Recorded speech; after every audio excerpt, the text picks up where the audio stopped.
បាទសូមជម្រាបលាអ្នកខ្លាចខ្មោចទាំងអស់គ្នាស្វាគមន៍មកកាន់សំណោចរុនធូតរឿងយើងនៅក្នុងថ្ងៃនេះមានចំណងជើងថាកូនក្រមុំខ្មោចមុននឹងស្ដាប់រឿងរ៉ាវដ៏រន្ធត់តិចមួយនេះសូមកុំភ្លេចចុច Subscribe ចុចរូបកណ្ដឹងម្នាក់មួយដើម្បីឲ្យ Admin មានលុយទិញសាប៊ូបណ្ដោះសក់បន្ថែមផងនៅពេលនេះសំណោចរុនធូតសូមបកអាក្រាតរឿងឲ្យចេញមកអានុលគោកដូចតទៅនៅក្នុងភូមិតូចមួយក្បែរជើងភ្នំដែលមានដើមឈើធំ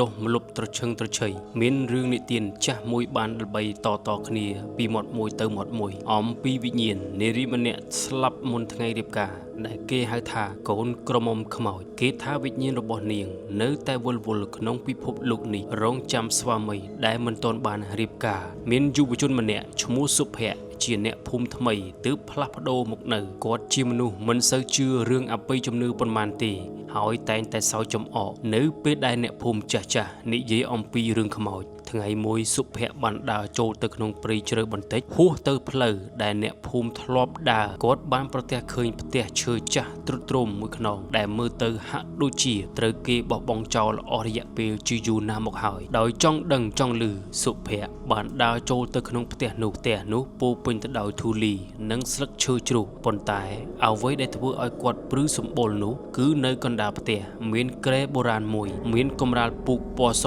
ចាស់និងមានកន្សែងសូត្រពណ៌ក្រហមសម្រាប់កូនក្រមុំនៅចុងគ្រែស្រាប់តែខ្យល់ត្រជាក់មួយបានបក់មកយ៉ាងលឿនរួមនឹងក្លិនក្រអូបឈួលដោយផ្កាម្លិះលាយជាមួយធូបភ្លាមនោះសុភ័ក្រមានអារម្មណ៍ថាមានវត្តមានអ្វីមួយនៅក្បែរគាត់ងាកមើលនៅមាត់ទ្វារក៏បានឃើញនារីម្នាក់ស្លៀកពាក់ឈុតកូនក្រមុំខ្មែរបុរាណយ៉ាងស្រស់ស្អាតប៉ុន្តែមុខរបស់នាងស្លេកស្លាំងហើយភ្នែករបស់នាងមានភាពសោកសៅរកអ្វីប្រៀបផ្ទឹមពំបាទនាងញញឹមដាក់គាត់ប៉ុន្តែស្នាមញញឹមនោះមើលទៅហាក់ដូចជាគួរឲ្យខ្លាចសុភ័ក្រភ័យខ្លាចរត់ប្រាសអាយ៉ោចេញពីផ្ទះនោះហើយត្រឡប់មកភូមិវិញចាប់តាំងពីថ្ងៃនោះមកសុភ័ក្រតែងតែយល់សប្តិឃើញនារីក្នុងឈុតកូនក្រមុំនោះមកលងបន្លាចជួនកាលនាងមកអង្គុយនៅក្បែរគាត់ពេលយប់ខណៈពេលដែលគាត់កំពុងដេកធ្វើឲ្យគាត់បានបាត់បង់កម្លាំងនិងឈឺរាងកាយជាខ្លាំងសុភ័ក្របានសម្រេចចិត្តប្រាប់អ្នកភូមិអំពីអ្វីដែលគាត់បានជួបប្រទះ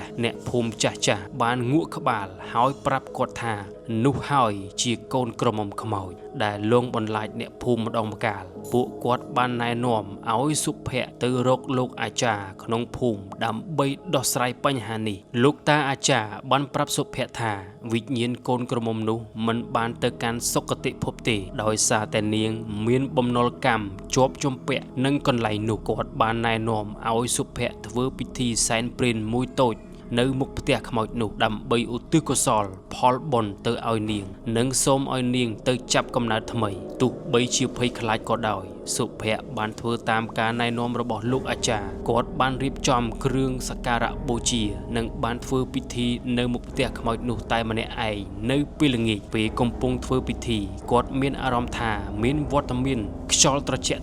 នៅក្បែរគាត់ប៉ុន្តែពេលនោះវាមិនមែនជាអារម្មណ៍ភ័យខ្លាចនោះទេគាត់បាននិយាយដោយភាពស្មោះត្រង់ទៅកាន់វិញ្ញាណនោះដោយសូមឲ្យនាងបានទៅកាន់សុគតិភពនិងគំនៅជាប់ជំពាក់រឿងអតីតកាលបន្តទៀតបន្ទាប់ពីបញ្ចប់ពិធីរួចសុភ័ក្រមានអារម្មណ៍ស្រាលខ្លួនហើយចាប់ពីយប់នោះមកគាត់ក៏លែងយល់សប្តិឃើញកូនក្រមុំខ្មោចនោះទៀតហើយតែឈើចាស់នោះក៏លែងមានភាពអាប់អួរដូចមុនទៀតដែររឿងរ៉ាវរបស់សុភ័ក្របានក្លាយជារឿងនិទានថ្មីមួយនៅក្នុងភូមិអំពីរបៀបដែលគាត់បានជួយកូនក្រមុំខ្មោចឲ្យបានទៅសុគតិភពទោះបីជាសុភ័ក្រនៅមិនជឿទាំងស្រុងលើអបិយជំនឿក៏ដោយគាត់ក៏មិនហ៊ានមើលងាយរឿងរ៉ាវអាថ៌កំបាំងដែលមើលមិនឃើញនោះឡើយរឿងនិទានរបស់សុភ័ក្រអំពីការជួយវិញ្ញាណកូនក្រមុំឲ្យបានទៅកាន់សុគតិភពបានល្បីសុសសាយទៅដល់អ្នកភូមិហើយថែមទាំងបានដល់ត្រចៀករបស់មនុស្សនៅខាងក្រៅភូមិទៀតផងក្នុងចំណោមអ្នកដែលបានឮរឿងនេះមានយុវតីម្នាក់ឈ្មោះស្រីលក្ខជានិស្សិតផ្នែកប្រវត្តិសាស្ត្រដែលចូលចិត្តស្រាវជ្រាវរឿងព្រេងនិទាននិងអាថ៌កំបាំងបុរាណស្រីលក្ខមានអារម្មណ៍ទាក់ទាញយ៉ាងខ្លាំងនឹងរឿងកូនក្រមុំខ្មោចនាងគិតថា ត្រូវតែមានប្រវត្តិពិតប្រាកដនៅពីក្រោយរឿងព្រេងនេះហើយការស្លាប់របស់នារីម្នាក់មុនថ្ងៃរៀបការរហូតដល់វិញ្ញាណនោះនៅជាប់គាំងត្រូវតែជារឿងសោកនាដកម្មដ៏ធំមួយនាងបានសម្រេចចិត្តធ្វើដំណើរទៅកាន់ភូមិដាច់ស្រយាលនោះដើម្បីស្វែងរកការពិតនៅពេលទៅដល់ភូមិស្រីលក្ខបានជួបនឹងសុភ័ក្រដែលបានរៀបរាប់អំពីរឿងរ៉ាវដែលបានជួបដោយផ្ទាល់បន្ទាប់មកនាងបានទៅជួបលោកអាចារ្យដែលជាអ្នកណែនាំសុភ័ក្រឲ្យធ្វើពិធីកាលពីមុនលោកតាអាចារ្យមានវ័យចំណាស់ទៅហើយចំណេះដឹងរបស់គាត់អំពីប្រវត្តិភូមិនិងរឿងព្រេងផ្សេងៗមានទូលំទូលាយណាស់ស្រីលក្ខបានសួរលោកអាចារ្យអំពីប្រវត្តិពិតរបស់កូនក្រមុំខ្មោចលោកតាអាចារ្យបានដកដង្ហើមធំហើយចាប់ផ្ដើមរៀបរាប់អំពីអតីតកាលដ៏សោកសៅដែលអ្នកភូមិភាគច្រើនបានបំភ្លេចនិងមិនហ៊ាននិយាយផងដែរគាត់បានប្រាប់ថាកូនក្រមុំខ្មោចនោះមានឈ្មោះថារស្មីនាងគឺជាកូនស្រីរបស់អ្នកមានម្នាក់នៅក្នុងភូមិកាលពី80ឆ្នាំមុនរស្មីជានារីដែលស្អាតសាច់សចិត្តទន់ភ្លន់នាងបានភ្ជាប់ពាក្យជាមួយកំឡោះម្នាក់មកពីភូមិក្បែរខាងឈ្មោះថាវិចិត្រពួកគាត់ស្រឡាញ់គ្នាខ្លាំងណាស់ហើយគ្រោងនឹងរៀបការក្នុងពេលឆាប់ផ្ទះឈើចាស់ទ្រុឌទ្រោមដែលសុភ័ក្របានចូលទៅនោះគឺជាផ្ទះដែលឪពុកម្ដាយរស្មីបានសាងសង់ទុកសម្រាប់ពួកគាត់ក្រោយពេលរៀបការប៉ុន្តែស្នេហារបស់រស្មីនិងវិចិត្រមិនបានប្រព្រឹត្តទៅដោយរលូននោះទេមានគ្រួសារអ្នកមានមួយផ្សេងទៀតក្នុងភូមិបានចាប់ចិត្តលើរស្មីហើយចង់បាននាងធ្វើជាកូនប្រសារនៅពេលដែលសំណើសុំនាងមិនបានសម្រេចពួកគេក៏ប្រើល្បិចបំបែកបំបាក់រស្មីនិងវិចិត្រលោកតាអាចារ្យបានបន្តទៀតថាមុនថ្ងៃរៀបការតែ2ថ្ងៃប៉ុណ្ណោះវិចិត្រត្រូវបានចោទប្រកាន់ថាបានលួចទ្រព្យសម្បត្តិហើយត្រូវបានចាប់ខ្លួនទៅបាត់ដោយអយុត្តិធម៌រស្មីដែលជាគូដណ្ដឹងមិនជឿថានេះគឺជាទង្វើដែលខាងបុរសធ្វើឡើយគាត់បានព្យាយាមស្វែងរកការពិតប៉ុន្តែគ្មានអ្នកណាម្នាក់ជួយនាងឡើយនាងបានរងចាំវិចិត្រមកយកនាងដើម្បីរៀបការតែវិចិត្រមិនបានរៀបការដោយក្តីសង្ឃឹមរបស់រស្មីឡើយដោយខូចចិត្តខ្លាំងរស្មីបានស្លាប់បាត់បង់ជីវិតនៅក្នុងផ្ទះថ្មីនោះតែម្នាក់ឯងស្លាប់ទាំងស្លៀកពាក់ឈុតក្រៀមក្រំសម្រាប់ថ្ងៃមង្គលការវិញ្ញាណរបស់នាងនៅតែវិលវល់មិនបានទៅកាន់សុគតិភពដោយសារតែការឈឺចាប់ការខកចិត្តការរងចាំដ៏ឥតប្រយោជន៍នាងនៅតែរងចាំថ្ងៃរៀបការរងចាំវិចិត្រដែលនាងមិនដឹងថាជោគវាសនាទៅជាយ៉ាងណានោះទេការដែលសុភ័ក្របានធ្វើពិធីឧទ្ទិសកុសលបានជួយបន្ធូរបន្ថយនៅការជាប់ជំពាក់របស់នាងមួយផ្នែកប៉ុន្តែប្រវត្តិពិតនិងការឈឺចាប់របស់នាងគឺជារឿងដែលធ្វើឲ្យវិញ្ញាណរបស់នាងមានកម្លាំងខ្លាំងរហូតដល់ខ្លាចជារឿងព្រេងស្រីលក្ខមានអារម្មណ៍អាណិតអាសូរយ៉ាងខ្លាំងចំពោះរស្មីនាងគិតថាការស្វែងរកការពិតអំពីវិចិត្រក៏អាចជារឿងសំខាន់ផងដែរដើម្បីយល់ពីជោគវាសនាដ៏សោកសៅរបស់ពួកគាត់ទាំងពីរនាងបានសម្រេចចិត្តបន្តការស្រាវជ្រាវរបស់នាងដើម្បីស្វែងរកថាតើមានអ្វីកាត់ឡើងពិតប្រាកដចំពោះវិចិត្រហើយតើអ្នកណាជាអ្នកនៅពីក្រោយរឿងរ៉ាវទាំងអស់នេះការស្វែងរកការពិតនេះប្រហែលជាមិនអាចជួយវិញ្ញាណរស្មីដោយផ្ទាល់បាននោះទេព្រោះនាងប្រហែលជាបានទៅកាន់ទីស្ងប់សុខហើយប៉ុន្តែវាជាការគោរពនិងរំលឹកដល់រឿងរ៉ាវដ៏សោកសៅរបស់កូនក្រមុំខ្មោចតាមរបៀបផ្សេងគ្នារឿងរ៉ាវរបស់រស្មីគឺជារឿងរ៉ាវនៃក្តីស្រឡាញ់មិនបានសម្រេចការក្បត់និងភាពអយុត្តិធម៌ដែលបានបន្សល់ទុកនៅវិញ្ញាណដែលរងចាំនៅក្នុងភាពឯកោអស់រយៈពេលជាច្រើនទសវត្សរ៍ស្រីលក្ខបានសន្យានឹងសរសេររឿងពិតនេះទុកជាឯកសារដើម្បីឲ្យមនុស្សជំនាន់ក្រោយបានដឹងពីប្រវត្តិដ៏ឈឺចាប់របស់កូនក្រមុំខ្មោចតើរស្មីពិតជាចាប់កំណើតថ្មីហើយមែនទេតើវិចិត្រមានវាសនាបែបណាហើយតើអ្នកណាជាអ្នកនៅពីក្រោយការបំបែកបំបាក់ស្នេហារបស់ពួកគេដោយមានការតាំងចិត្តខ្ពស់ស្រីលក្ខបានចាប់ផ្ដើមការស្រាវជ្រាវរបស់នាងយ៉ាងស៊ីជម្រៅដើម្បីស្វែងរកជោគវាសនារបស់វិចិត្រនិងអត្តសញ្ញាណរបស់ជនដែលនៅពីក្រោយរឿងរ៉ាវដ៏សោកសៅ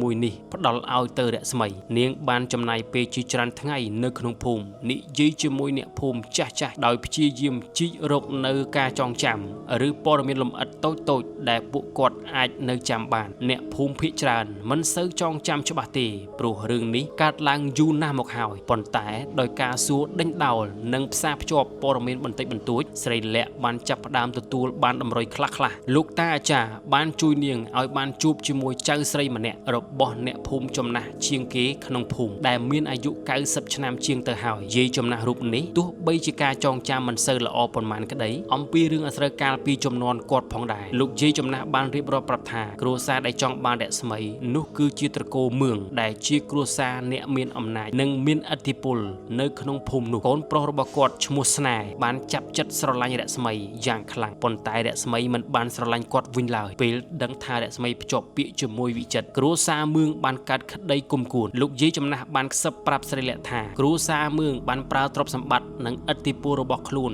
ចោទប្រកាន់វិចិត្រពីបទលួចដើម្បីកម្ចាត់គាត់ចេញពីផ្លូវមួយនេះពួកគេបានខុបខិតជាមួយមន្ត្រីតូចតាចនៅសម័យនោះដើម្បីចាប់ខ្លួនវិចិត្រហើយបានធ្វើឲ្យបាត់បង់ដំណឹងឈឹងយាយចំណាស់មិនចងចាំច្បាស់ថាមានអ្វីកើតឡើងបន្តទៀតទេគ្រាន់តែដឹងថាវិចិត្រមិនដែលត្រឡប់មកភូមិវិញឡើយហើយរស្មីក៏ស្លាប់បាត់បង់ជីវិតដោយការខូចចិត្តផងដែរដោយមានដំរុញនេះស្រីលក្ខបានព្យាយាមស្វែងរកព័ត៌មានបន្ថែមអំពីត្រកូលមឿងនាងបានដឹងថាគ្រួសារមឿងនៅតែមានចៅទួតរស់នៅក្នុងភូមិនោះប៉ុន្តែពួកគេមិនសូវបានពាក់ព័ន្ធនឹងរឿងរ៉ាវក្នុងភូមិនោះប៉ុន្មានទេស្រីលក្ខបានសម្រេចចិត្តទៅជួបជាមួយចៅទួតម្នាក់ទៀតនៃត្រកូលមឿងដោយប្រាប់ពីគោលបំណងនៃការស្រាវជ្រាវប្រវត្តិភូមិរបស់នាងដំបូងចៅទួតរបស់ត្រកូលមឿងមិនសូវចង់និយាយអំពីរឿងអតីតកាលនោះទេប៉ុន្តែបន្ទាប់ពីស្រីលក្ខពន្យល់ពីសារៈសំខាន់នៃការយល់ដឹងពីប្រវត្តិសាស្ត្ររបស់គ្រួសារនិងភូមិគាត់ក៏បានសម្រេចចិត្តបើកបង្ហាញនៅប្រអប់ឈើចាស់មួយដែលទុកជាឯកសារនិងសម្បត្តិចាស់ៗរបស់ដូនតានៅក្នុងប្រអប់នោះស្រីលក្ខបានរកឃើញសម្បត្តិចាស់ៗខ្លះដែលរៀបរាប់យ៉ាងលម្អិតអំពីផែនការរបស់ឪពុកមឿងនិងកូនប្រុសស្នេហ៍ក្នុងការបំបីរស្មីនិងវិចិត្រពួកគេបានសារភាពថាបានជួលមនុស្សឲ្យដាក់ទ្រព្យរបស់ខ្លួនមួយចំនួននៅក្នុងផ្ទះរបស់វិចិត្រហើយបានរាយការណ៍ទៅកាន់អាជ្ញាធរអ្វីដែលរឹតតែគួរឲ្យសោកស្ដាយនោះគឺសម្បត្តិមួយទៀតបានរៀបរាប់អំពីវិចិត្រពិតជាត្រូវបានបញ្ជូនទៅពន្ធនាគារហើយបានស្លាប់នៅក្នុងគុកដោយសារជំងឺនិងការលំបាកលំបិនអស់រយៈពេលជាច្រើនឆ្នាំគាត់មិនដែលដឹងថារស្មីបានស្លាប់ដោយសារការទន្ទឹងរង់ចាំវិចិត្រឡើយស្រីលក្ខអស់សំណោចយ៉ាងខ្លាំងពេលដែលបានអាននៅសម្បត្តិទាំងនេះផែនការដ៏អាក្រក់របស់ត្រកូលមឿងមិនត្រឹមតែបានបំផ្លាញជីវិតរស្មីប៉ុណ្ណោះទេប៉ុន្តែថែមទាំងបានឆក់យកជីវិតវិចិត្រទៀតផងស្នេហាដ៏ស្មោះត្រង់មួយគូនេះត្រូវបានបំបីបំបាក់ដោយសារតែចិត្តឫស្យានិងអំណាចការរកឃើញការពិតនេះបានធ្វើឲ្យស្រីលក្ខយល់កាន់តែច្បាស់ពីមូលហេតុដែលវិញ្ញាណរបស់រស្មីមានការឈឺចាប់ខ្លាំងរហូតដល់មិនអាចទៅកាន់សុគតិភពបាននាងមិនត្រឹមតែស្លាប់ដោយសារការខកចិត្តប៉ុណ្ណោះទេថែមទាំងស្លាប់ទាំងមិនដឹងពីវាសនាដ៏អាក្រក់របស់គូស្នេហ៍របស់ខ្លួនផងដែរស្រីលក្ខបានចម្លងនៅឯកសារសំខាន់ហើយបានសម្រេចចិត្តរៀបរៀងរឿងពិតរបស់រស្មីនិងវិចិត្រទុកជាសៀវភៅតូចមួយដើម្បីចែករំលែកដល់អ្នកភូមិនិងអ្នកដទៃទៀតផងដែរនាងបានពន្យល់ដល់ចៅទួតរបស់ត្រកូលមឿងពីអ្វីដែលនាងបានរកឃើញហើយពួកគាត់មានអារម្មណ៍ខ្មាស់អៀននិងសោកស្ដាយចំពោះទង្វើរបស់ដូនតាខ្លួនទោះបីជាវិញ្ញាណក្ខន្ធកូនក្រមុំខ្មោចប្រហែលជាលែងមានវត្តមាននៅក្នុងផ្ទះចាស់នោះទៀតហើយក្តីក៏រឿងរ៉ាវរបស់នាងនៅតែបន្តរស់រវើកតាមរយៈការចងចាំនិងការយល់ដឹងពីប្រវត្តិពិតស្រីលក្ខបានជួយបំភ្លឺនិងភាពងងឹតនៃអតីតកាលដ៏សោកសៅមួយនេះហើយរំលឹកយើងថាអាចកំបាំងដ៏គួរឲ្យខ្លាចបំផុតជួនកាលមិនមែនជាខ្មោចទេប៉ុន្តែជាទង្វើដ៏អាក្រក់របស់មនុស្សទៅវិញសូមអរគុណដែលលោកអ្នកបានតាមដានស្ដាប់សំឡេងដ៏ក្រអួនក្រអៅចេញពីក្រអូបមាត់ដ៏ក្រអូបរបស់ Admin ហើយសូមកុំភ្លេចជួយចុច Subscribe ចុចរូបកណ្ដឹងម្នាក់មួយដើម្បីឲ្យ Admin មានលុយទិញសាប៊ូបណ្ដុះសក់បន្ថែមផងនៅពេលនេះសំណើរន្ធត់សូមជម្រាបសួរ